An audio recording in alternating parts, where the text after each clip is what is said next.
Mughal administration के core structure को समझने के लिए हमें सबसे पहले उसके अंडरलाइंग लॉजिक को डिकोड करना होगा, जो है centralisation with checks and balances. Mughal emperor सिर्फ एक रूलर नहीं था, बल्कि एडमिनिस्ट्रेशन का पिवट था। कॉन्सेप्ट ऑफ फर्र इजादी यानी डिवाइन लाइट का यूज करके एम्परर अपनी अथॉरिटी को लेजिटिमेसी देता था, ताकि वो सुप्रीम एग्जीक्यूटिव, लेजिस्लेटिव और जुडिशियल पावर होल्ड कर सके। लेकिन एक इतने बड़े एम्पायर को अकेला एम्परर नहीं चला सकता, इसलिए पावर को वर्टिकली डेलीगेट किया गया इनटू 4 सेंट्रल पिलर्स। यहां ध्यान दें, ये पिलर्स वकील, वजीर, मीर बख्शी और सद्रुस सुदूर एक दूसरे के सबॉर्डिनेट नहीं हैं, बल्कि ये सब डायरेक्ट एम्परर को रिपोर्ट करते हैं। इसका रीजन सिंपल है, ताकि कोई भी एक नोबल एम्परर से ज्यादा पावरफुल ना बन जाए।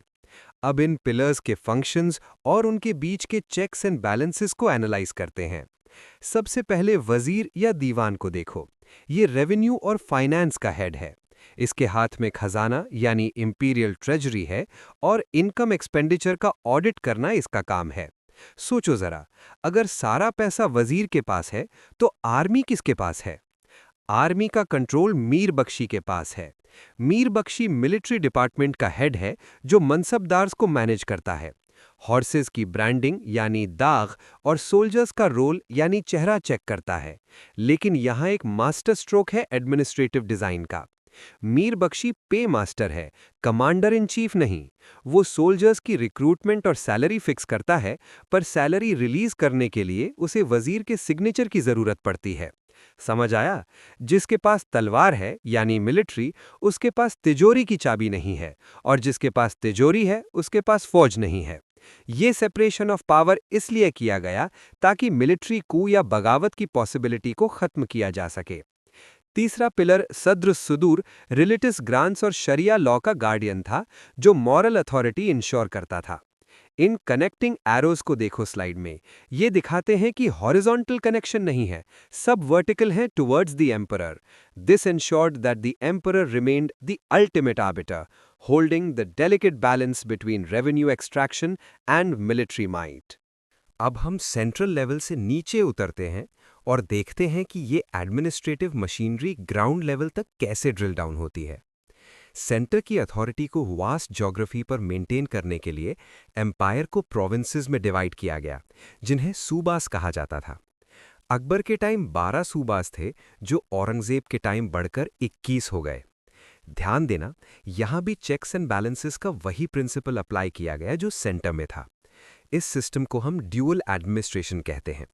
हर सूबा में 2 हेड्स होते थे। एक सूबेदार नाजिम, जो एग्जीक्यूटिव हेड था, लॉ एंड ऑर्डर और क्रिमिनल जस्टिस संभालता था, और दूसरा प्रोविंशियल दीवान, जो रेवेन्यू कलेक्शन करता था। क्रूशियल पॉइंट यह है कि प्रोविंशियल दीवान सूबेदार का सबॉर्डिनेट नहीं था, वो डायरेक्टली सेंट्रल दीवान को रिपोर्ट करता था। इसका मतलब सूबेदार के पास मिलिट्री पावर थी, पर वो रेवेन्यू खर्च नहीं कर सकता था बिना दीवान की मर्जी के। ये स्ट्रक्चर इसलिए बनाया गया ताकि कोई भी गवर्नर यानी कि सूबेदार इतना इंडिपेंडेंट ना हो जाए कि वो सेंटर के खिलाफ रिबेलियन कर सके। Make sense, right? सूबा के नीचे एडमिनिस्ट्रेटिव यूनिट थी सरकार, डिस्ट्रिक्ट लेवल। यहाँ फौजदार एडमिनिस्ट्रेटिव हेड था और अमलगुजार रेवेन्यू कलेक्टर था। फौजदार को रेवेन्यू कलेक्शन में अमलगुजार की मदद करनी पड़ती थी, शोइंग इंटरडिपेंडेंस। उसके नीचे परगना लेवल आता है। यहाँ शिकदार एग्जीक्यूटिव ऑफिसर था और कानूनगो लैंड रिकॉर्ड्स का कीपर था। कानूनगो का रोल बहुत क्रिटिकल था, क्योंकि वो लोकल रेवेन्यू कस्टम्स और लैंड राइट्स का रिकॉर्ड रखता था, जो रेवेन्यू एस्टिमेशन का बेस बनता था।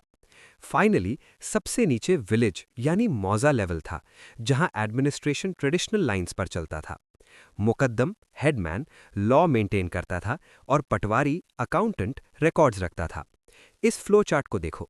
रेवेन्यू फ्लो नीचे से ऊपर जाता है, विलेज टू सेंटर, और ऑर्डर्स का फ्लो ऊपर से नीचे आता है। ये सिस्टम एक सीमलेस वर्टिकल चेन क्रिएट करता था, एंश्योरिंग कि दिल्ली या आगरा में बैठा एम्परर दूर दराज के गांव से भी रेवेन्यू एक्सट्रैक्ट कर सके बिना कंट्रोल लूज किए। अर्बन एडमिनिस्ट्रेशन में कोतवाल का रोल यूनिक था। वो सिर्फ पुलिस चीफ नहीं था, बल्कि प्राइसेस रेगुलेट करना और सेंसस रजिस्ट्री मेंटेन करना भी उसका काम था। अब हम एक बहुत ही कॉम्प्लेक्स एकेडमिक कॉन्सेप्ट पर फोकस करेंगे, जो मुगल डिक्लाइन का एक मेजर थियोरेटिकल पिलर है, द जागीरदारी क्राइसिस, जिसे हिस्टोरियन सतीश चंद्रा ने फॉर्मुलेट किया था। मुगल एम्पायर की स्टेबिलिटी मनसबदारी सिस्टम पर टिकी थी। मनसबदार्स को सैलरी के बदले जागीर्स यानी लैंड रेवेन्यू असाइनमेंट्स दी जाती थी। प्रॉब्लम तब शुरू हुई जब एम्पायर एक्सपैंड हुआ और नए मनसबदार्स की संख्या बढ़ गई, लेकिन उन्हें देने के लिए अच्छी क्वालिटी की जागीर्स यानी प्रोडक्टिव जागीर्स कम पड़ गई। इस सिचुएशन को बेजागिरी कहा गया। इस क्राइसिस को और गहरा किया पैबाकी लैंड्स ने। ये वो जमीन थी जो अभी किसी को असाइन नहीं हुई थी। सेंट्रल अथॉरिटी ने जानबूझकर पैबाकी को एक्सपैंड किया ताकि नोबल्स की पावर लिमिट में रहे, लेकिन इससे जागीर्स का एलोकेशन डिले होने लगा। यहां एक टेक्निकल टर्म समझो, जमा वर्सेस हासिल। जमा वो एस्टिमेटेड इनकम थी जो रिकॉर्ड्स में थी, और हासिल वो एक्चुअल कलेक्शन था जो हाथ में आता था। धीरे धीरे जमा और हासिल के बीच का गैप बढ़ने लगा। मनसबदार को पेपर पर हाई सैलरी मिलती थी, पर एक्चुअल जमीन से उतना पैसा कलेक्ट नहीं हो रहा था। इस गैप की वजह से मनसबदार्स अपने रिक्वायर्ड ट्रूप्स मेंटेन नहीं कर पाते थे, जिससे एम्पायर की मिलिट्री स्ट्रेंथ वीकन हुई। इस साइकिल को समझो। जब मनसबदार देखता था कि उसकी जागीर जल्द ही ट्रांसफर हो जाएगी, तो वो शॉर्ट टर्म में पेजेंट्री को स्क्वीज करके मैक्सिमम रेवेन्यू एक्सट्रैक्ट करने की कोशिश करता था। इस ऑपरेशन की वजह से पेजेंट फ्लाइट शुरू हुई। किसान अपनी जमीन छोड़कर जोर तलब एरियाज में भाग गए, जहां जमींदार्स पावरफुल थे। इससे एग्रीकल्चर रुइन हुआ और रेवेन्यू यानी हासिल और गिर गया। इसे कनेक्ट करो। जब किसान और जमींदार दोनों सेंट्रल प्रेशर से परेशान हुए, तो थ्री पोलर कॉन्फ्लिक्ट पैदा हुआ बिटवीन सेंट्रल अथॉरिटी, जमींदार्स और पेजेंट्री। इसी का नतीजा था लेट 17वीं सेंचुरी के एग्रेरियन रिवोल्ट्स, जैसे जाट्स, सतनामीज और सिख्स का रिबेलियन। ये रिवोल्ट सिर्फ रिलीजियस नहीं थे, इनके पीछे गहरे इकोनॉमिक डिस्ट्रेस और जागीरदारी क्राइसिस का हाथ था। ये क्राइसिस एक विशियस सर्कल बन गया, जिसने मुगल स्ट्रक्चर को अंदर से खोखला कर दिया। मुगल एम्पायर को अक्सर हम सिर्फ लैंड बेस्ड या अग्रेरियन एम्पायर समझते हैं, लेकिन यह एक अधूरा सच है। मुगल इकोनॉमी के पास एक हाईली सोफिस्टिकेटेड कमर्शियल इंफ्रास्ट्रक्चर भी था, जो ग्लोबल ट्रेड से जुड़ा हुआ था। सोचो जरा, अगर ट्रेड नहीं होता तो इतनी बड़ी मात्रा में सिल्वर यानी कि चांदी इंडिया कैसे आती? मुगल्स ने try metallic currency system standardise किया। सिल्वर रुपया स्टैंडर्ड कॉइन, गोल्ड मुहर और कॉपर दाम। ये मोनेटाइजेशन तभी पॉसिबल था जब मैसिव ट्रेड सरप्लस हो, क्योंकि इंडिया में सिल्वर माइंस नहीं थीं। सिल्वर बाहर से आ रहा था वाया ट्रेड। इस ट्रेड को फैसिलिटेट करने के लिए हुंडी सिस्टम डेवलप हुआ। हुंडी बेसिकली एक मिडीवल बिल ऑफ एक्सचेंज या क्रेडिट इंस्ट्रूमेंट था। इमेजिन करो, एक मर्चेंट को सूरत से आगरा पैसा भेजना है। इतना कैश कैरी करना रिस्की है। वो सूरत के सर्राफ यानी कि बैंकर को कैश देता था, हुंडी लेता था और आगरा में दिखाकर कैश ले लेता था। ये सिस्टम इतना रोबस्ट था कि कैपिटल का मूवमेंट पूरे एम्पायर में सेफ और तेज हो गया। फाइनेंशियल नेटवर्क इन्फोग्राफिक में देखो कैसे इंपीरियल मिंट्स यानी कि Surat, Ahmedabad, Murshidabad standard coins issue करते थे, जो ट्रेड की लाइफलाइन थे। साथ ही कारखानाज यानी कि imperial workshops luxury goods produce करते थे, जो कोर्ट कंजम्पशन और एक्सपोर्ट दोनों के लिए यूज होते थे। अब एक्सटर्नल डायमेंशन को देखो। 17वीं सेंचुरी में यूरोपियन इंटरैक्शन बढ़ा। पहले ये इंटरैक्शन स्ट्रिक्टली कमर्शियल था। यूरोपियंस ने फैक्ट्रीज एस्टैब्लिश की। ये मैन्युफैक्चरिंग यूनिट्स नहीं थीं, बल्कि फोर्टिफाइड वेयरहाउसेस थे, जहां गुड्स स्टोर किए जाते थे। मैप में देखो, ट्रेड रूट्स का शिफ्ट हो रहा है। वेस्ट कोस्ट सूरत से ईस्ट कोस्ट मसूलीपट्टनम ह्यूगली की तरफ। इसका रीजन था cotton revolution. Indian textiles, Coromandel का चिन्स, बंगाल का मसलिन ग्लोबल मार्केट्स में डोमिनेट कर रहे थे। इस ट्रेड बूम ने एक पावरफुल मर्चेंट क्लास को जन्म दिया। विरजी वोरा जैसे मर्चेंट्स सोल मोनोपोलिस्ट्स बन गए, जिनकी वेल्थ कई नोबल से भी ज्यादा थी। अब्दुल गफूर जैसे मैग्नेट्स होलसेल ट्रेड कंट्रोल करते थे। तो मुगल इकोनॉमी डुअल लेयर थी। एक तरफ अग्रेरियन टैक्सेशन और दूसरी तरफ एक वाइब्रेंट मोनेटाइज्ड कमर्शियल सेक्टर, जो ग्लोबल इकोनॉमी से डीपली इंटीग्रेटेड था। मुगल सोसाइटी की स्ट्रैटिफिकेशन को समझना जरूरी है, क्योंकि ये होमोजेनस नहीं थी। सबसे ऊपर नोबिलिटी थी, यानी उमरा, जो रूलिंग क्लास थी। मुगल नोबिलिटी की खास बात ये थी कि वो कॉम्पोजिट थी। एम्परर ने कॉन्शियसली अलग-अलग एथनिक ग्रुप्स को इंक्लूड किया ताकि कोई एक ग्रुप डोमिनेंट ना हो जाए। इस पाई चार्ट को देखो। इसमें तुरानीज यानी सेंट्रल एशियन सुन्नीज और ईरानीज यानी पर्शियंस मेजर फैक्शंस थे। ईरानी सिविल एडमिनिस्ट्रेशन और आर्ट्स में डोमिनेंट थे, लेकिन अकबर ने इसमें राजपूत्स को ऐड किया थ्रू मैट्रिमोनियल अलायंसेस और हाई मनसब्स, ताकि वो फॉरेन नोबल्स को बैलेंस कर सके। बाद में इंडियन मुस्लिम्स यानी शेखजादाज और मराठाज औरंगजेब के टाइम भी ऐड हुए। ये डाइवर्सिटी लॉयल्टी एंश्योर करती थी towards the emperor, not to ethnicity. Nobility में वर्टिकल मोबिलिटी पॉसिबल थी। एक सिंपल सोल्जर यानी अहादीज अपनी मेरिट से अमीर या अमीरुल उमरा बन सकता था। लेकिन पिरामिड के बेस पर जो पेजेंट्री यानी रैयत्स थी, वहां सिचुएशन अलग थी। खेत में काम करने वाला हर आदमी एक जैसा नहीं था। यहां भी स्ट्रिक्ट स्ट्रैटिफिकेशन था। टॉप पर खुदकश्त पेजेंट्स थे। ये रेजिडेंट कल्टीवेटर्स थे। इनके पास अपनी जमीन और हल बैल यानी इम्प्लीमेंट्स होते थे। ये कस्टमरी रेट्स पर रेवेन्यू देते थे। इनके नीचे पाही कश्त थे। ये माइग्रेटरी कल्टीवेटर्स थे जो दूसरे गांव से आकर कॉन्ट्रैक्ट पर खेती करते थे। ऑफन इन्हें अट्रैक्ट करने के लिए रेवेन्यू रेट्स कम रखे जाते थे। सबसे नीचे और अक्सर इनविजिबल वो क्लास थी जो लैंड ओनरशिप से एक्सक्लूडेड थी, मीनियल कास्ट्स या landless labourers, Cummins. Caste system यहां प्रोडक्शन रिलेशंस को डिक्टेट करता था। गांव का सोशल स्ट्रक्चर कास्ट हायरार्की पर बेस्ड था, जहां जमींदार्स और खुद कष्ट सरप्लस एक्सट्रैक्ट करते थे और लैंडलेस लेबर सबसिस्टेंस पर जीते थे। स्लाइड का पिरामिड यही शो करता है। सबसे ऊपर जमींदार्स जो इंटरमीडियरीज थे, फिर खुद कष्ट, फिर पाही कष्ट और बेस में लेबरर्स। रेवेन्यू सरप्लस नीचे से ऊपर फ्लो करता था, जो मुगल स्टेट की बैकबोन था। समझ आया? सोसाइटी रिजिड थी, पर इकोनॉमिक नेसेसिटी के हिसाब से, जैसे पाही कष्ट की डिमांड, थोड़ी फ्लेक्सिबिलिटी भी थी। मुगल हिस्ट्री में विमेन की पोजीशन को हम एक मोनोलिथिक लेंस से नहीं देख सकते। यहाँ एक शार्प कॉन्ट्रास्ट है कोर्ट यानी एलीट और कॉमनैलिटी यानी पेजेंट के बीच। स्लाइड में दिया गया स्प्लिट पैनल कॉन्ट्रास्ट इस ड्युअलिटी को परफेक्टली कैप्चर करता है। सबसे पहले रॉयल विमेन को देखते हैं। हरीम कोई सिर्फ ऐशो आराम की जगह नहीं थी, बल्कि एक स्ट्रक्चर्ड एडमिनिस्ट्रेटिव यूनिट थी जिसमें फीमेल ऑफिशियल्स दरोगाज होती थीं। एलीट विमेन के पास सिग्निफिकेंट पॉलिटिकल एजेंसी थी। इस बात पे गौर करें, नूरजहां का एग्जाम्पल सबसे प्रोमिनेंट है। उसने नूरजहां जुंटा के थ्रू डी फैक्टो रूल किया, यहां तक कि कॉइन्स पर उसका नाम एम्परर जहांगीर के साथ आता था। जहानारा, जो शाहजहां की बेटी थी, भी एक पावरफुल फिगर थी। वो कीपर ऑफ इंपीरियल सील थीं और एक वेल्दी मर्चेंट भी थीं जिसका अपना शिप साहिबी चलता था। उसने चंदनी चौक का आर्किटेक्चर डिजाइन किया। ये दिखाता है कि एलीट विमेन लिटरेट थीं, जैसे गुलबदन बेगम जिसने हुमायूं नामा लिखा, और पॉलिटिक्स और इकोनॉमी में एक्टिव थीं। कॉन्ट्रास्ट में कॉमन और पेजेंट विमेन की लाइफ अलग थी। उनका कंट्रीब्यूशन मेनली इकोनॉमिक प्रोडक्शन में था। अग्रेरियन इकोनॉमी में विमेन का लेबर क्रूशियल था।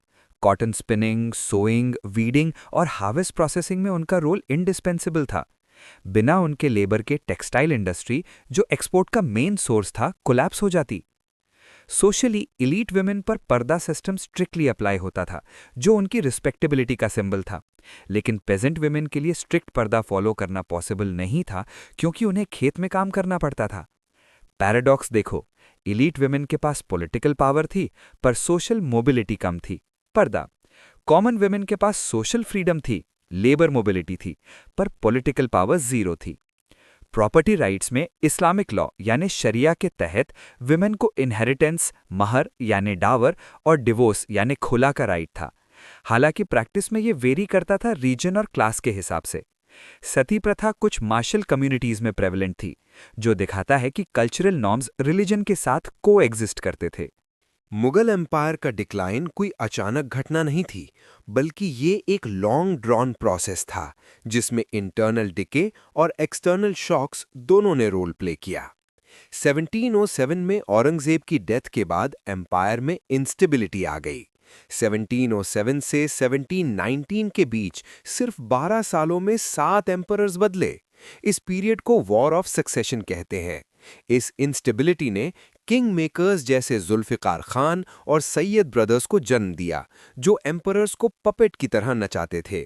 सेंट्रल अथॉरिटी वीक हो गई और कोर्ट फैक्शंस तो रानी वर्सेस ईरानी वर्सेस हिंदुस्तानी में बढ़ गया। Instead of state interest, nobles अपने पर्सनल गेन के लिए लड़ने लगे।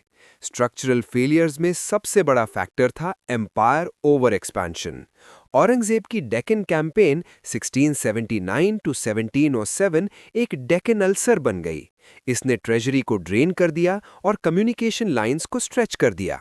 जब एम्परर डेक्कन में 25 साल तक फंसा रहा, तो नॉर्थ इंडिया में एडमिनिस्ट्रेशन ढीला पड़ गया। इकोनॉमिक कोलैप्स इसका सीधा असर था। कांस्टेंट वॉरफेयर ने एग्रीकल्चर और ट्रेड को रुइन कर दिया, और जागीरदारी क्राइसिस ने नोबिलिटी को बैंकरप्ट कर दिया। स्लाइड का ट्रेजरी बार ग्राफ देखो। प्री 1739 ट्रेजरी फुल थी, पर पोस्ट 1739 वो डिप्लीटेड हो गई। इस कमजोरी का फायदा उठाया एक्सटर्नल इन्वेडर्स ने। 1739 में नादिर शाह का invasion final nail in the coffin साबित हुआ। बैटल ऑफ करनाल में मुगल आर्मी की हार ने उनकी मिलिट्री ऑब्सोलेसेंस को एक्सपोज कर दिया। क्रिटिकल पॉइंट, मुगल्स अभी भी हैवी कैवलरी पर डिपेंड करते थे, जबकि नादिर शाह के पास एजाइल लाइट कैवलरी और स्विवल गन्स जंबूरक थीं। नादिर शाह ने दिल्ली को सैक किया और पीकॉक थ्रोन और कोहिनूर के साथ 70 करोड़ रुपीस लूट लिए। इस लूट ने मुगल ट्रेजरी की कमर तोड़ दी और उनकी प्रेस्टीज को मिट्टी में मिला दिया। इसके बाद मुगल एम्परर सिर्फ नाम का रूलर रह गया, जिसके पास न पैसा था, न फौज और न ही अथॉरिटी। ये डिक्लाइन मल्टी कॉजल था, पॉलिटिकल, इकोनॉमिक और मिलिट्री फेलियर्स का डेडली कॉम्बिनेशन।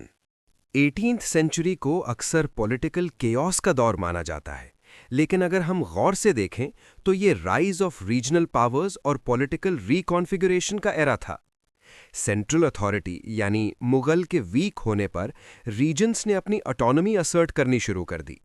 इन नए स्टेट्स को हम 3 कैटेगरीज में बांट सकते हैं: सक्सेसर स्टेट्स, रेबल स्टेट्स और इंडिपेंडेंट किंगडम्स। टाइपोलॉजी समझो। सक्सेसर स्टेट्स वो थे जो मुगल गवर्नर्स द्वारा एस्टैब्लिश किए गए थे, जैसे अवध, बंगाल और हैदराबाद। इन्होंने फॉर्मली मुगल एम्परर की सुप्रीमेसी मानी, कॉइन्स और खुतबा एम्परर के नाम का रखा, लेकिन प्रैक्टिकली ये ऑटोनमस थे। इन्होंने मुगल एडमिनिस्ट्रेटिव मॉडल को ही कंटिन्यू किया। दूसरी कैटेगरी थी रेबल स्टेट्स। ये वो पॉलिटीज थीं जो मुगल अथॉरिटी के खिलाफ रेबेलियन से पैदा हुई थी। इनमें मराठास, सिख्स, जाट्स और अफगान शामिल थे। एग्जाम्पल के लिए जाट्स, जो यमुना वैली के पेजेंट वॉरियर्स थे, उन्होंने चूरामन और सूरजमल यानी प्लेटो ऑफ जाट्स की लीडरशिप में भरतपुर स्टेट बनाया। इनका नेचर अग्रेरियन अपराइजिंग का था। सिख्स ने गुरु गोबिंद सिंह के बाद बंदा बहादुर की लीडरशिप में अग्रेरियन अपराइजिंग लीड की और बाद में 12 मिसल्स यानी कॉन्फेडरेसीज में ऑर्गेनाइज होकर पंजाब में रूल एस्टैब्लिश किया। ये स्टेट्स लोकल रिसोर्सेज और पेजेंट मोबिलाइजेशन पर बेस्ड थे। तीसरी कैटेगरी थी इंडिपेंडेंट किंगडम्स, जैसे मैसूर और राजपूत स्टेट्स, जो पहले डायरेक्ट कंट्रोल के बाहर थे या अब पूरी तरह अलग हो गए थे। बुंदेलाज ने छत्रसाल की लीडरशिप में बुंदेलखंड में इंडिपेंडेंट स्टेट बनाया। मैप में देखो, पॉलिटिकल फ्रैगमेंटेशन साफ दिख रहा है। हर रीजन का अपना लीडर और अपनी स्ट्रैटेजी थी। मराठास गिरिला वॉरफेयर यूज करते थे, जबकि successor states traditional warfare. 18th century का इंडिया स्टैग्नेंट नहीं था। वहां न्यू सोशल ग्रुप्स जैसे जाट्स, मराठास पॉलिटिकल पावर में राइज कर रहे थे और इकोनॉमिक सेंटर्स दिल्ली से शिफ्ट होकर रीजनल कैपिटल्स जैसे लखनऊ, हैदराबाद, पुणे में जा रहे थे। ये एक डिसेंट्रलाइज्ड इक्विलिब्रियम का पीरियड था।